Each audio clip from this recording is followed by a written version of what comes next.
Boa tarde, galerinha, tudo bem? Estamos aí com mais uma aula, iniciando de uma forma diferente. Espero que esta forma de trabalhar aí seja boa para todo mundo e tenhamos o melhor proveito nisso. Eu apanhei um pouquinho para conseguir fazer esse trabalho aí, espero que tenha ficado bom, tá? Então tá, começando com a nossa aula de hoje, nós vamos falar sobre os protistas, né? Os protistas, como a gente já havia falado, é um reino muito importante, tratado como um reino, né? Tem uma discussão sobre modificar essa questão de reino, que a gente vai ver mais à frente. Bom, eu iniciei com essa imagem aqui, falando sobre a importância, né? O porquê estudar os protistas, as algas, né? Bom, primeira coisa que eles são tão importantes porque eles fazem a fotossíntese, tá? Mas e daí?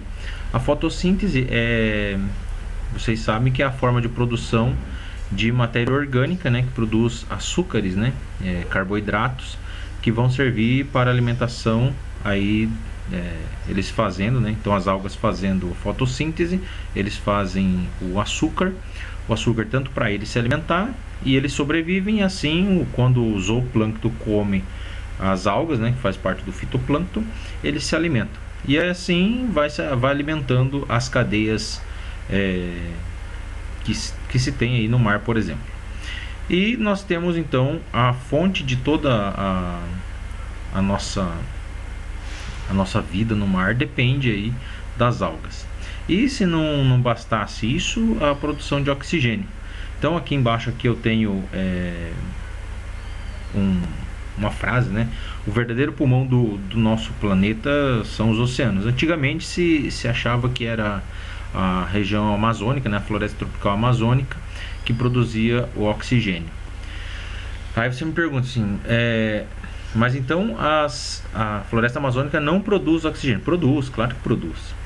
Só que a diferença é que a maioria do oxigênio que as plantas produzem, elas utilizam esse oxigênio durante a noite. Então, e as algas, elas têm um tipo diferente de fotossíntese, né? Tipo diferente não, elas fazem fotossíntese e produzem muito mais oxigênio do que elas consomem. Bom, vamos lá. Outra importância então, produção de oxigênio. Sem oxigênio a gente não sobreviveria. Outra coisa é o petróleo. A nossa energia hoje na Terra depende muito da energia que tem no petróleo, e uma das fontes desse petróleo foi então a deposição aos milhares de anos, né, de matéria orgânica no fundo do mar, formando uma camada de sedimento orgânico, não somente de algas, mas também de outras matérias orgânicas de outros seres vivos, e que resultou aí no nosso petróleo. Então, mais uma importância aí das algas. Aí eu tenho a importância alimentícia, que muitos gostam e muitos não, uns gostam e outros não gostam, que é a alga, né? A alga para fazer sushi, que é a alga nori.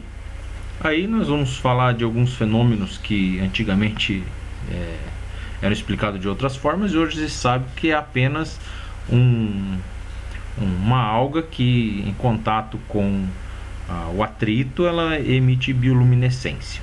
E aqui eu trouxe um exemplo que às vezes a gente passa pelas árvores aí das nossas idas e vindas, e a gente nem repara nos líquens. Líquens é uma associação entre um fungo e uma alga protista. E aqui um fenômeno da maré vermelha, que é quando nós temos grande quantidade de reprodução dessas algas, e essas algas morrem e acaba tendo esse fenômeno de maré vermelho. E quando alguns peixes comem obtêm essa água aí, eles podem até morrer. Vamos lá, deu um errinho aí. Muito bem. Bom, vamos começar então o próximo slide aí. Bom, vamos falar das características das algas. O Sr. Whittaker, um dos indivíduos que tentou reorganizar a biologia como ela é hoje, né, os seres vivos, foi o Sr. Whittaker, que dividiu os organismos em 5 reinos, levando em consideração o número de célula, né, o tipo de célula e como esse organismo se nutria. O Whittaker dividiu então em 5 reinos, aqui estão, então reino Monera, reino Metáfita, Fungi e Metazoa, e aqui os protistas. E vocês podem olhar aqui nesse local que os cientistas, o Whittaker, ele colocou nesse local aqui. Bom, muito bem. Então, olhando aqui, nós podemos reparar que nós temos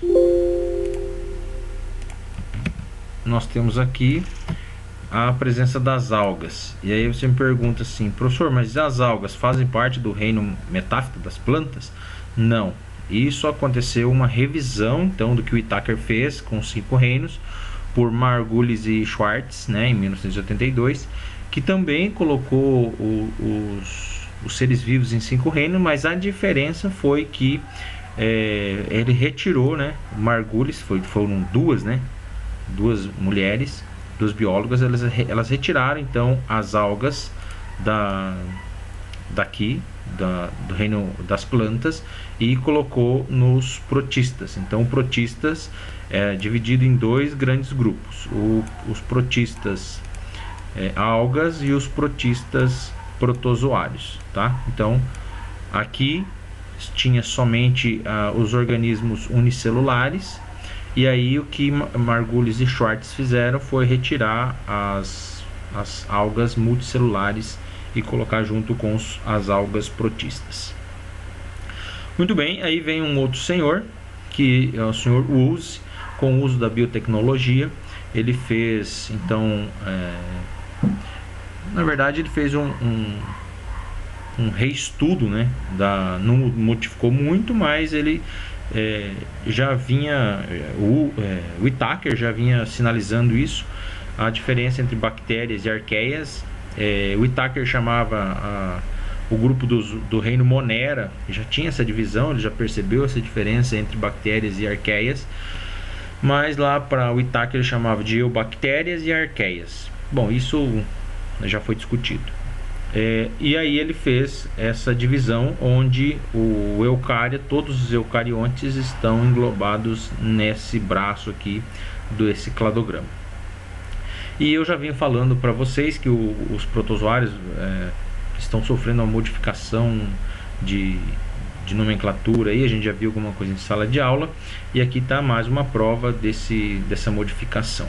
Então, o Whittaker, 5 reinos, incluindo as algas multicelulares aqui junto com as plantas. Margulis e Schwartz retiraram as algas do reino das plantas e colocou com os protistas, protozoários, né? Protistas protozoários, protistas algas unicelulares e multicelulares. E aí o que nós temos de mais recente é o uso com os 3 domínios dessa forma aqui. Muito bem, seguindo em frente, nós temos como a gente está discutindo os protistas, nós temos que falar dos protozoários. Uma confusão que sempre acontece é exatamente essa, a confusão entre algas e protozoários. Eu acho que o nome sendo muito próximo, né, protistas, protozoários, confunde um pouco. Então, os protistas são os organismos, né? São tanto algas como protozoários. Então, é dividido esses 2 grupos, e aqui eu coloquei a divisão que eles têm e qual é a diferença que eles têm. Então, os 2 são eucariontes, né? Só refrisando aqui que o único reino, né, que para o Whittaker, né? O Whittaker e Margulis é o Monera, e aqui, só voltar um pouquinho, aqui o único grupo de Monera são o grupo das bactérias e arqueias que estão aqui. E aqui estão o grupo dos eucárias. Bom, só para relembrar. As algas e protozoários então pertencem ao reino dos protistas, que eu acho que muito brevemente só vai ter uma classificação didática e não mais uma classificação nomenclatura biológica. São seres eucariontes E aqui uma diferença de bastante confusão. Todos os protozoários são apenas organismos unicelulares. As algas têm algas que são unicelulares, exemplo aí as bacilariófitas, né? Ou algumas algas verdes que são unicelulares. E existem algas pluricelulares, como também, exemplo, as algas verdes aí, ou as felfícias, rodofícias. Muito bem. Aqui, todos os protozoários são heterótrofos, diferentemente das algas, que as algas são autótrofas. E tem algumas não, né? Um grupo que são as euglenas, que são autótrofos facultativos. A gente vai discutir mais à frente aí como que eles funcionam, beleza? Aqui alguns exemplos de algas e aqui alguns exemplos de protozoários. Muito bem. Seguindo em frente, as características das algas, então, são seres unicelulares, que podem formar colônias, né? Então, as algas unicelulares podem formar colônias. Colônias é quando aquele organismo se junta com outros organismos para formar, um organismo maior, mas com várias células. E eles trabalham como se fosse um organismo só. Bom, os organismos pluricelulares são os organismos que têm várias células. Então as algas podem ser pluricelulares, que é o caso aí que nós temos a alface do mar. Aqui eu trouxe uma bacilariófita, né, que é uma unicelular. E aqui o que a gente mostrou ali atrás, esses organismos que fazem esse fenômeno de bioluminescências são os Noctilucas cintilantes, né, que são unicelulares. Então, vamos lá de novo. Então aqui nós estamos falando da questão de unicelular e pluricelular. Então, só para retomar, pluricelular, unicelular, unicelular. As algas são organismos autótrofos, todas elas, né, realizam a fotossíntese e produzem o seu próprio alimento. Possuem pigmentos verdes, clorofila, como as plantas, né, clorofila A e B, e também como as plantas, os carotenoides. E mais especificamente, elas têm fucoxantinas, né, fucoxantinas, xantofilas e peridinas. Uma coisa interessante aqui, que essas clorofilas nas plantas tem A e B, e tem uma diversidade maior de clorofilas nas algas, que a gente vai ver detalhadamente lá daqui um pouquinho. Uma coisa que eu chamo bastante a atenção de vocês é essa questão aqui. Por que as algas multicelulares não são plantas? Aqui está uma explicação, então acho que chama bastante a atenção de vocês por esse item aqui. Mesmo as plantas sendo eucariontes, multicelulares e autótrofas, assim como as algas também podem ser multicelulares, autótrofas e eucariontes, então não tem diferença. Qual é a diferença então entre as plantas multicelulares e as algas multicelulares? É a questão do tecido, organização do tecido. As plantas têm tecido verdadeiro, enquanto as algas não possuem tecido verdadeiro. Então toda a estrutura da alga, toda a estrutura da alga, ela tem, ela é chamada de talo. Por que talo? Porque ela é toda a estrutura da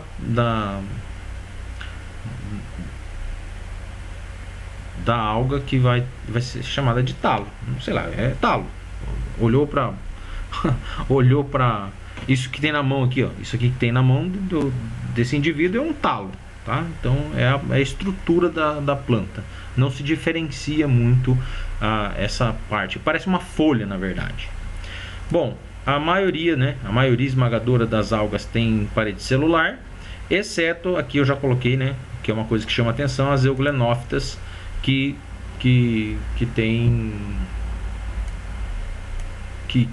não possuem parede celular. As algas então estão presentes em todos os habitats, e esses habitats então a grosso modo aí terrestre, aquático, de água doce e marinho, tá? Muito bem, só para enfatizar a questão do talo, né? O que é o talo?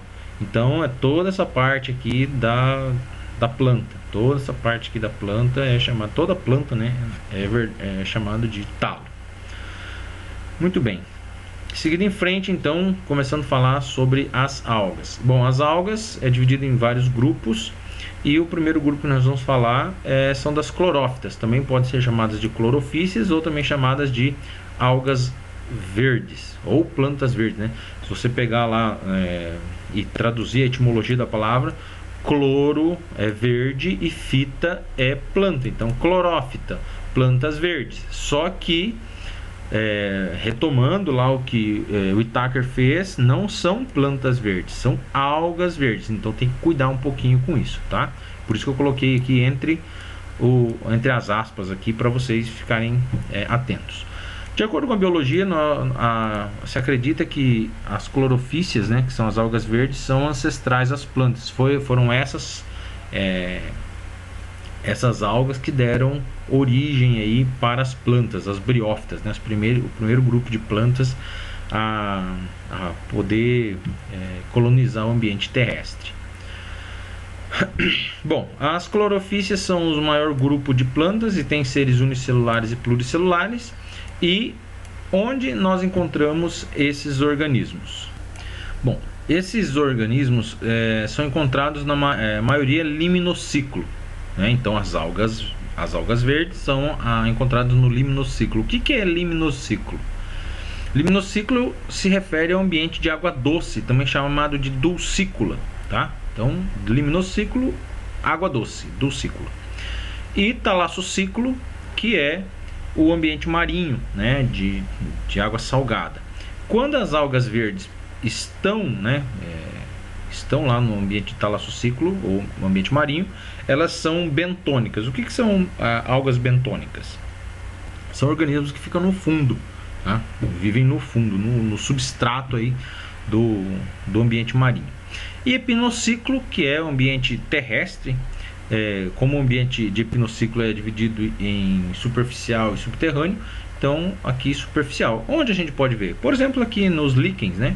Presença aí de algas em ambiente superficial, né? Epinociclos superficial.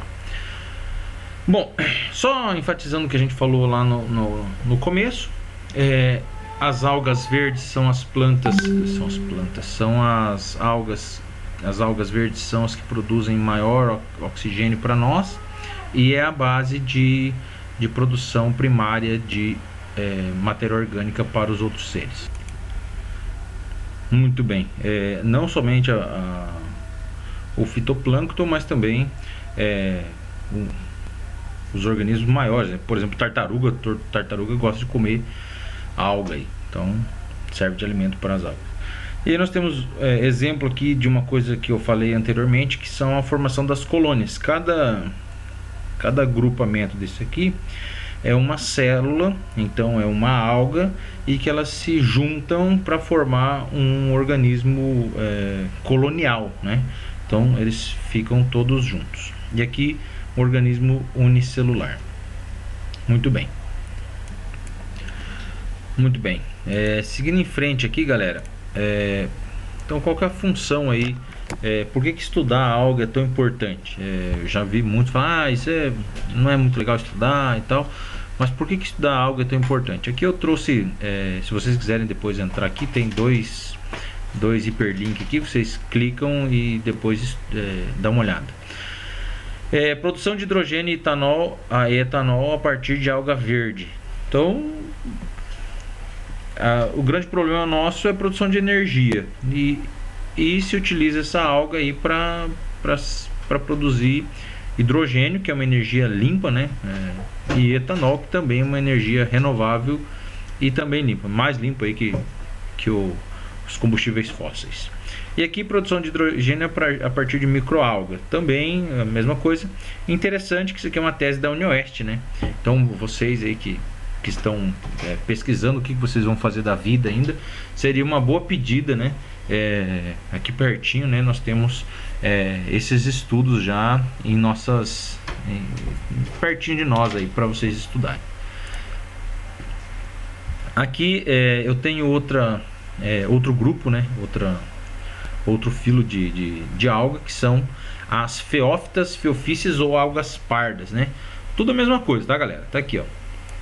Pheophyta, Pheophysis ou algas pardas. Essas algas elas variam de cor verde, né, pardas, né, e vão até a cor palha, assim, uma cor mais marrom, assim. Bom, essas algas estão na maioria no ambiente de talassociclo, que é ambiente de marinha, e elas são bentônicas, ou seja, que elas estão presas ao substrato no fundo. Uma coisa importante é o pigmento que elas produzem, né, que é a fucoxantina, que é utilizada aí nos mais diferentes meios da sociedade, como por exemplo aqui, tirada a laminária japônica, é utilizada a fucoxantina como um produto emagrecedor aí. Bom, aqui eu também a algina, que é muito utilizada também como um importante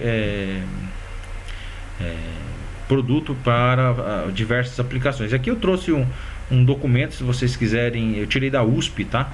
Então, se vocês quiserem dar uma olhada aí nas aplicações dos alginatos, né? É bem interessante aí, tem mais coisas do que isso aqui. Bom, mas aqui que eu chamo a atenção para vocês, estrutura com polímeros estimula a regeneração de tecidos. Então, é utilizado aí para potencializar aí a regeneração de tecidos. Então, os alginatos, tá aí, que é um produto da algina. Tratamento de feridas agudas e crônicas, clarificantes para cerveja, né? E bebidas, elas são substâncias aglutinantes. A algina é uma proteína que ela consegue aglutinar e fazer assim a limpeza do mosto, né, da cerveja, fica mais transparente. Aqui moldes para odontologia, né, limpeza dos dentes e tal.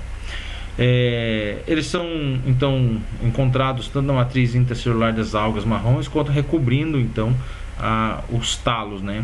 Então pode ser utilizado na indústria alimentícia como espessantes, né, emulsificantes e gelatificantes.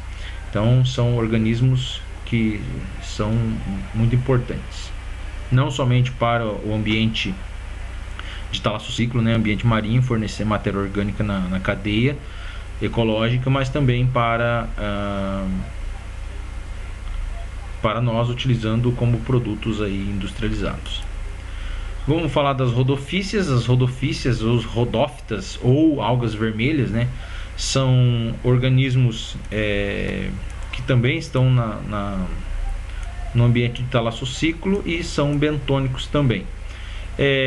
Duas coisas que chamam bastante atenção são os seus produtos, né, que podem ser tirados deles, que é a carragenina e o agar. Vamos falar primeiro da carragenina. A carragenina é utilizada então na indústria como E407, é uma nomenclatura, né, para carragenina, que é utilizada como espessante, emulsionante, estabilizador e gelificante. Para quê? Para a indústria alimentícia. Bom, aí aqui embaixo eu trago um estudo, né? A carragenina é um polissacarídeo frequentemente usado por modelos de animais experimentais para induzir reação inflamatória aguda. Então, injeta-se nos animais para ter um animal modelo. Então, é utilizada a carragenina para fazer isso.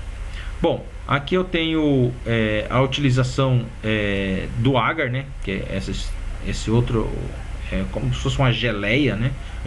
Uma gelatina. E aqui está a placa de Petri e fazendo uma cultura de colônias de bactérias. Então essas colônias de bactérias é feita em uma coisa gelatinosa, que é o agar. E aqui também utilizando aqui o agar ou a carragenina para deixar esse pudim mais gelificante, assim, fica mais durinho, assim. E aqui o que chama bastante atenção, no Brasil ainda está crescendo bastante o consumo de nori, né, que é a alga que vai enrolar o sushi, né, ou enrola ou põe por dentro, depende de cada um, faz o temaki e tal. Então o nori é uma alga vermelha que é do gênero Porphyra. Então tá aqui mais um exemplo de aplicação de importância aí das algas. Outro organismo que nós temos são as bacilariófitas, ou também chamadas de diatomáceas. Essas diatomáceas, elas também fazem parte do talassociclo e vivem aí, fazem parte do fitoplâncton. Talassociclo, vive no ambiente marinho e faz parte do fitoplâncton. Aí você me pergunta, professor, mas qual que é a importância das diatomáceas? Diatomáceas é importante como registro paleontológico. Então existem vários estudos que falam sobre os registros desses organismos distribuídos ao longo dos estratos de rocha. Então eu trouxe aqui para vocês, se vocês quiserem pesquisar um pouquinho mais, um vídeo que fala sobre paleontologia no Paraná, que é especificamente um estudo mais avançado aí na UEPG, Ponta Grossa, tá? Aqui eu trouxe duas coisas, né? Um estudo então dessas diatomáceas. Então, diatomáceas marinhas e estuarinas do Paraná, sul do Brasil, lista de espécies com ênfase em espécies nocivas. Então, quais são as espécies nocivas que tem-se de diatomáceas? Aqui é um registro das diatomáceas, que é um dos primeiros livros publicados que nós temos. E a aplicação das bacilariófitas e diatomáceas a maioria aí filtro. Esses filtros que nós temos de água, filtro de poroso, né? Diatomito, feito com diatomito. Esse diatomito ele é fruto da deposição de muitos anos aí das diatomáceas bacilariófitas, que elas são prensadas ao longo dos milhares de anos e elas se transformam em rochas, e depois nós vamos lá, tiramos essas rochas e fazemos aí os filtros de diatomito, né? Que é essa rocha originária aí da deposição de diatomáceas. Outra coisa importante é isolante térmico pré-moldado de sílica diatomácea. Então é utilizado o diatomito, né, que é essa rocha, como isolante térmico, e também muito utilizado como abrasivo, tá? Muito importante aí esses organismos. E aí nós temos os outros organismos, que são os dinófitas, os dinoflagelados, ou também chamados de pirrófitas.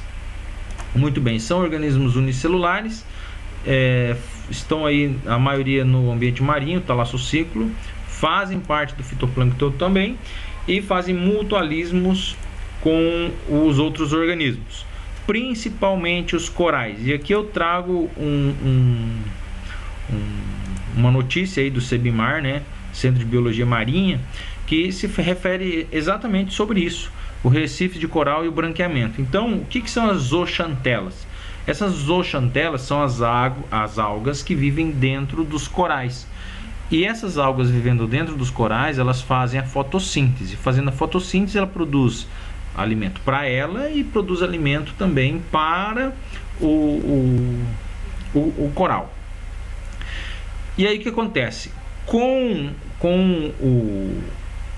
o aumento aí do CO2, que é a acidificação da água, o aumento da temperatura, faz com que esses organismos morram dentro, né? Então as zooxantelas, as algas que vivem lá dentro dos corais, morrem e faz o branqueamento dos corais. Consequentemente, se os corais fazem mutualismo, né?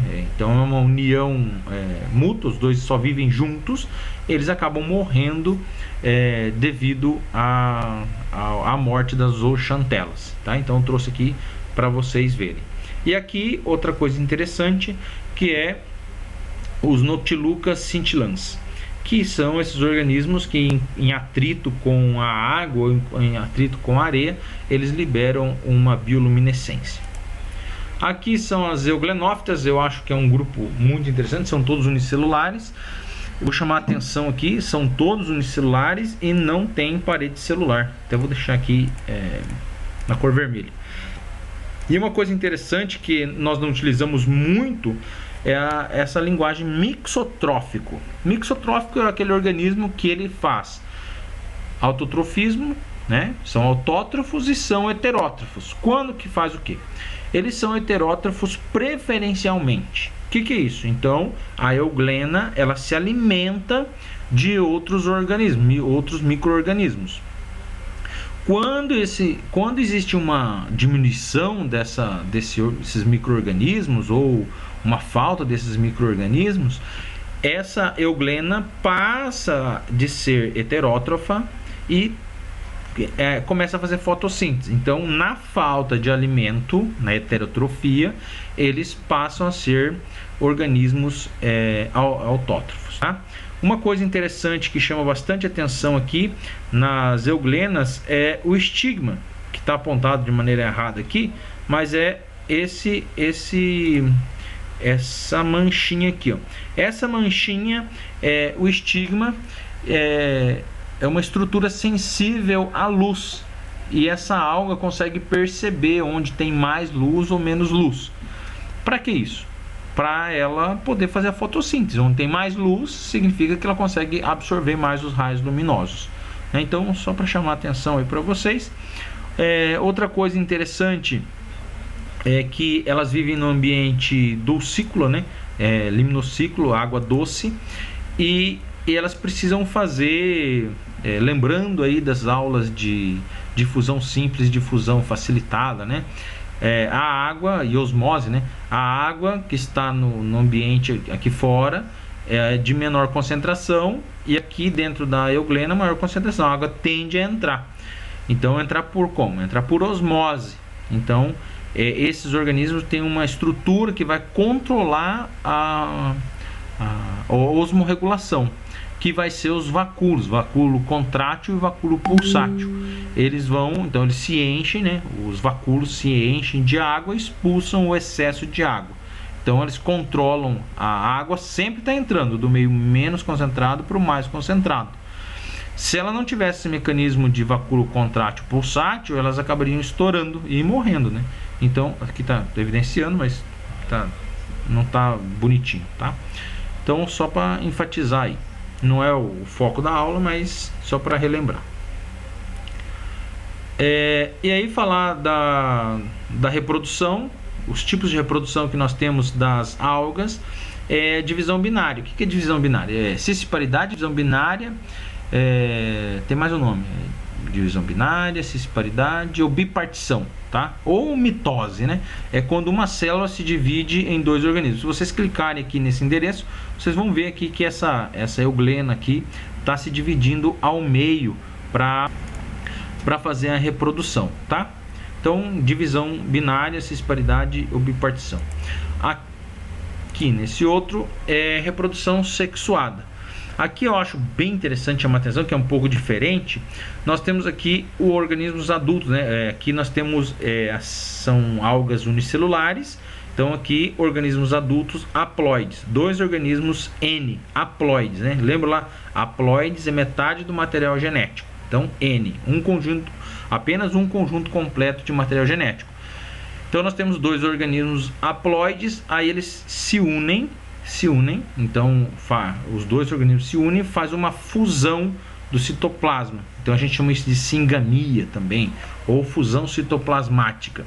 E aí esses dois organismos, eles vão formar o ovo zigoto, que daí já é 2N, né? Por que é 2N? Metade do material genético de um, metade do material genético de outro, fusão do citoplasma, e eles vão formar um organismo 2N, o ovo zigoto. Esse ovo zigoto, então, uma célula 2N, ela entra em divisão meiótica. Então, uma célula 2N dá origem a várias células N. Nesse caso aqui, 4 células N. E aí essas células N, elas saem daqui de dentro e dão origem a mais 4 organismos. Então, de 2 organismos, a gente tem, na reprodução completa, a gente tem 4. Então, cada vez que acontece isso, duplica o número de organismos. E aqui é reprodução com alternância de gerações. Então vamos começar aqui pelos indivíduos adultos, né? Os gametófitos femininos e masculinos. Os gametófitos é a estrutura da alga que vai produzir os gametas femininos, e o gametófito masculino é o que produz os gametas femininos. Aqui as zoosferas, né? E aqui os anterozoides. O que acontece?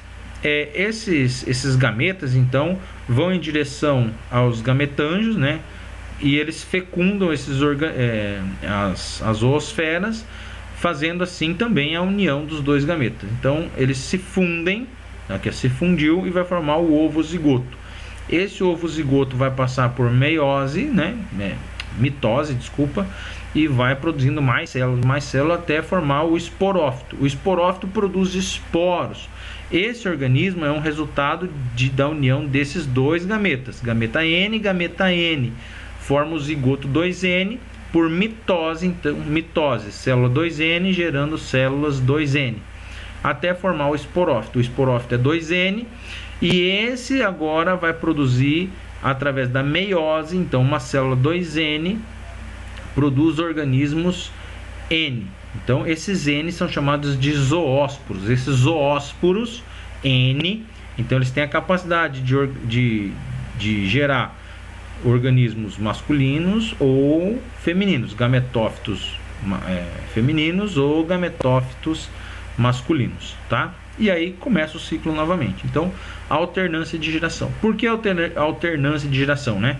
Ou metagênese? Uma parte é sexuada, então essa parte aqui que eles produzem os gametas é sexuada, e essa parte onde produz os esporos é a parte assexuada. Então por isso que se chama alternância de geração.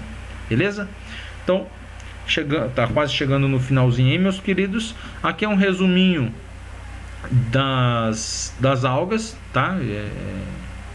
Não sei se tem esse material aqui na apostila de vocês, não me recordo agora, mas é importante aqui vocês terem isso. Clorofila A está presente em todos aqui, ó, em todas as algas, e os carotenos também está presente em todos. O que vai diferenciar é os outros tipos de clorofila que cada um tem, e as xantofilas, ficoeretrina e ficoxantina aí que cada um tem, e a substância de reserva, beleza? E se tem ou não parede celular e do que é feita. Mas aí dá uma olhadinha aí. E aqui uma notícia, né, interessante para quem que tá em dúvida no que vai fazer. 16/4/2019, é recente, né? Algas são usadas para despoluir esgoto e produzir adubo. Então nós temos dois problemas. Um problema que é o esgoto, o outro problema é a demanda, que nós somos um país agrícola e que precisamos de adubo. Então, se a gente consegue unir, despoluir, né, fazer um tratamento de esgoto adequado e com isso produzir adubo, seria uma coisa muito boa para a nossa região. Então se liguem aí, talvez seja um caminho aí que vocês possam seguir profissionalmente. Beleza? Meus queridos, eu deixo aqui meu agradecimento e espero que vocês tenham gostado, e qualquer dúvida fico à disposição de vocês, pode chamar aí no zap aí, que vamos estar à disposição. Beleza? Até mais!